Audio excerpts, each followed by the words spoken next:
Course ചെയ്തിട്ടുള്ളതൊക്കെ ഏതായിരുന്നു? മുരളി. ഇങ്ങോട്ട് പോരെ, കോളേജിൽ നിന്ന് ഇങ്ങോട്ട് വരാം, ഇങ്ങോട്ട് പോരെ. അങ്ങനെയാണ്. എന്താ ശരിക്കും പേഴ്സണലി എന്താ ചെയ്തിട്ടുള്ളതൊക്കെ എന്തായിരുന്നു? ചെയ്തിട്ടുള്ളത് ഞാൻ +2 പാസ്സല്ല. +2 വരെ പോയി. അവിടുന്ന് +2 പാസ്സല്ല, ഒരു വിഷയം കിട്ടാനുണ്ടായിരുന്നു. പിന്നെ അത് എഴുതിയെടുക്കാൻ പറ്റിയില്ല. പിന്നെ അതിനുശേഷം ഞാൻ എന്താണ് കമ്പ്യൂട്ടർ ക്ലാസ്സിന് ITI പോയി. ഒരു 6 മാസം ഉണ്ടായിരുന്നു. അത് 1 മാസം കണ്ടിന്യൂ ചെയ്തതും ഞാൻ ആ സമയത്താണ് നാട് വിട്ടത്. +2 സമയത്താണ്. +2 കഴിഞ്ഞ് ഒരു വർഷം പാലക്കാട് നിങ്ങൾ കേട്ടില്ല? പാലക്കാട് ഏറ്റവും കൂടുതൽ കേട്ടുള്ളത് ആണ്. അപ്പൊ ആ സമയത്താണ് ഞാൻ നാട് വിടുന്നത്. എവിടെ പോയത്? കോയമ്പത്തൂർ പോയി. അപ്പൊ ആരോടെങ്കിലും പറഞ്ഞിരുന്നോ ആ സമയത്ത് ഇങ്ങനെ പോകുന്ന കാര്യം? പറയാണ്ടല്ല. അതായത് ഞാൻ വീട് വിട്ട് പോകുന്ന സമയത്ത് വീട്ടിൽ ആരും ഉണ്ടായിരുന്നില്ല. എനിക്ക് വീട്ടുകാരനെയൊക്കെ പിരിഞ്ഞെടുക്കാൻ ഭയങ്കര ഒരു വിഷമം. അതായത് ഞാൻ പഠിക്കുന്ന സമയത്ത് എന്താണ് ക്ലാസ് വീട്, ക്ലാസ് വീട്, ക്ലാസ് വിട്ട് വീട്, വീട് വിട്ട് ക്ലാസ്, അങ്ങനെയാണ്.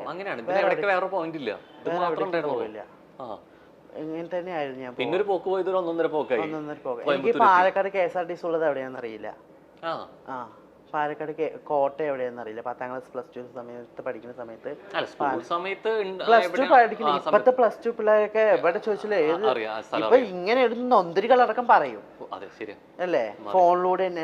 അപ്പൊ ഞാന് ഈ എന്താണ് ഒരു ട്രാൻസ് ആയതിനു ശേഷമാണ് എൻ്റെ ഇത്രയും വലിയൊരു ഫോൺ യൂസ് ചെയ്യണത്. അതല്ലെങ്കിലും കാലത്തിനനുസരിച്ചുള്ള മാറ്റമല്ലേ? കാലത്തിനനുസരിച്ചുള്ള മാറ്റമാണ്. പക്ഷെ വീട്ടില് ഫോൺ ഉണ്ടെങ്കിലും ഞാൻ ഫോണൊന്നും അങ്ങനെ യൂസ് ചെയ്തില്ല. ചെറിയൊരു കീപാഡ് സെറ്റ് ആയിരുന്നു ഞാൻ യൂസ് ചെയ്തിരുന്നത്. അതന്നെ വീട്ടിലൊരു ലെറ്റർ എഴുതി വെച്ചിട്ട് ഞാൻ പോയി. സിനിമാറ്റിക് ആണല്ലേ? കുറച്ച് എന്റെ കഥ എഴുതാം.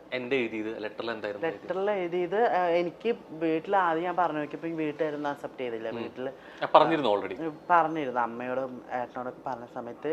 അതായത് എൻ്റെ മാമൻ്റെ മകളുണ്ട് കീർത്തനോട്, അവളോട് എല്ലാ കാര്യവും ഞാൻ തുറന്ന് പറയാറ്. ചെറുപ്പം ഒരു എന്ത് സംഭവം ഉണ്ടെങ്കിൽ അവളോട് ഞാൻ അത്ര ഞങ്ങൾ അച്ഛൻ ആയിരുന്നു. എല്ലാ കാര്യവും ഞാൻ അവളോട് തുറന്ന് പറയാറുണ്ട്. പിന്നെ അതിനുശേഷം അവളോട് പറഞ്ഞപ്പോൾ അവളും പറഞ്ഞു പോടാവുന്നു, അങ്ങനെയൊന്നും ഇല്ല, നീ അങ്ങനെയൊന്നും വിചാരിക്കരുത്, അങ്ങനെയൊക്കെ പറഞ്ഞ് എല്ലാ കാര്യവും തുറന്നു. പിന്നെ അവള് പോലും എന്നെ മനസ്സിലാക്കാതെ വന്നപ്പോ ഞാൻ ഏറ്റവും ഇതില് പ്രതീക്ഷ ഉണ്ടായിരുന്ന കീർത്തന വരെ തള്ളി മീൻസ് അങ്ങനെയല്ല. അവളോടായിരുന്നു ഞാൻ എല്ലാം പറയാറ്. പക്ഷെ അവള് പോലും എന്നെ മനസ്സിലാക്കിയില്ല. സാരമില്ല, എനിക്ക് ചിലപ്പോൾ ഹോർമോൺ എന്തെങ്കിലും പ്രശ്നമായിരിക്കും, നമുക്ക് ഹോസ്പിറ്റലിൽ എന്തെങ്കിലും പോയി നോക്കാം, അങ്ങനെ പോലും പറഞ്ഞാണെങ്കിൽ ശരിയിടി ഞാൻ അവളോട് പറഞ്ഞിട്ടുണ്ടാവും. പക്ഷെ അവൾ അങ്ങനെ പോലും പറഞ്ഞിരുന്നു. എനിക്ക് അതൊക്കെ ഒരു തോന്നലായിരിക്കും. പക്ഷെ അവൾക്കും പ്രായമായിട്ടില്ല, എനിക്കും പ്രായമായിട്ടില്ല. ആ സമയത്ത് ഞാൻ 10ാം ക്ലാസ്സിൽ പഠിക്കുന്ന സമയത്ത് അവൾ 8ാം ക്ലാസ്സിലാണ് തോന്നുന്നു. 8ാം ക്ലാസ്സില്. അപ്പൊ ഇത് തോന്നിയത് എന്ത് മൊമെന്റിലാ തിരിച്ചറിഞ്ഞെന്ന് പറഞ്ഞു കഴിഞ്ഞാൽ എന്താണ്, എനിക്കിങ്ങനെ ബോയ് ആയിട്ട് ജീവിക്കാൻ പറ്റുന്നില്ല.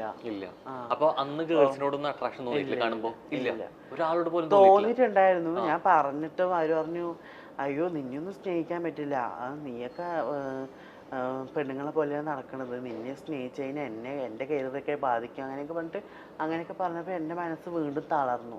ഞാൻ ആരോടും പറഞ്ഞൊന്നുമില്ല.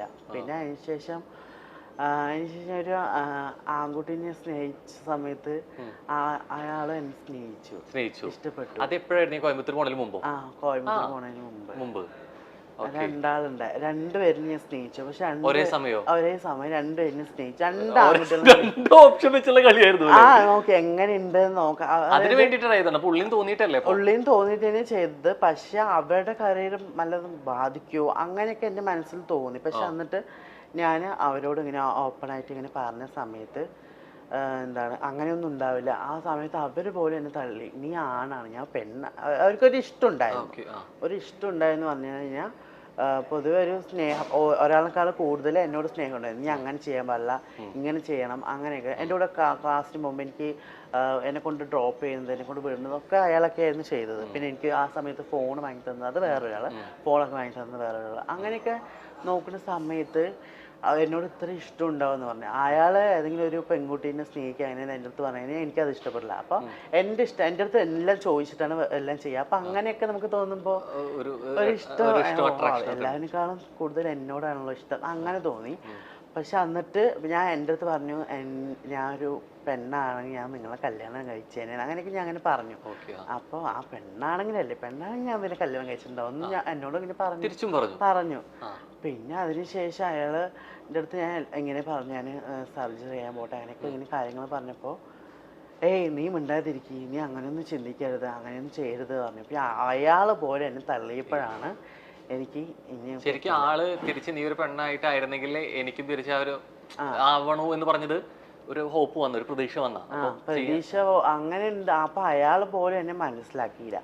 അപ്പൊ എനിക്ക് പറ്റിയില്ല, എന്തായാലും എനിക്ക് ഫീമെയിൽ ആയിട്ട് പറ്റുള്ളൂ എന്നിട്ട് ഞാൻ ആ ഒരു വാശിയിൽ വീട് വിട്ട് ഇറങ്ങി. വീട്ടിൽ എല്ലാവരും അങ്ങനെ പോയി പറഞ്ഞു.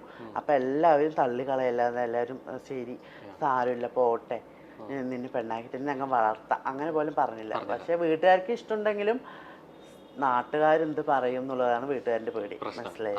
പിന്നെ അതിന് ശേഷം ഞാൻ നാട് വിട്ട് പോകുന്ന സമയത്ത് എനിക്കിങ്ങനെ ജീവിക്കാൻ കഴിയില്ല, എനിക്കൊരു പെണ്ണായി ജീവിക്കണം, ഞാൻ വീട് വിട്ട് അതാണ് എഴുതിയത്. ലെറ്ററിൽ എഴുതി. എനിക്ക് ഏറ്റവും കൂടുതൽ ഇഷ്ടമുള്ളത് അയ്യപ്പനായിരുന്നു. അപ്പോൾ ഞാൻ അവിടെ അപ്പോൾ ഞാൻ അവിടെ അയ്യപ്പൻ്റെ ഫോട്ടോൻ്റെ അടിയിൽ വെച്ചിട്ടാണ് ഞാൻ പോയത്.